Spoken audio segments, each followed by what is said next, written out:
Sir programme में खुशामदीद। सबसे पहले हम बात कर रहे हैं कराची के हवाले से।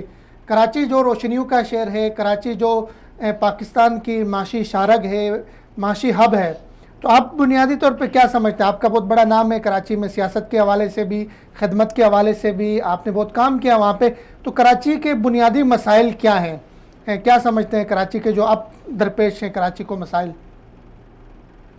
कराची का बुनियादी मसला है कि कराची को कोई ओन करने के लिए तैयार नहीं है। ना सूबाई हुकूमत ओन करती है, ना वफाकी हुकूमत ओन करती है। कराची जो है वो एक दूध देने वाली गाय है, एटीएम मशीन है कराची।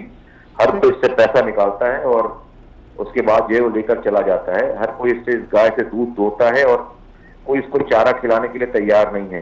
दूसरी बात है कि जो कराची की लोकल गवर्नमेंट है वो इंतहाई करप्ट है। तो कराची इस वक्त जो है एक तरह से ऑर्फन सिटी बन गया है। कराची में डिवोल्यूशन ऑफ पावर नहीं है, कराची में इख्तियारात और वसाइल नहीं दिए गए हैं और कराची को एक सैटेलाइट टाउन के जरिए जो है वो एक चीज की तरह से चलाया जा रहा है। ये है प्रॉब्लम कराची।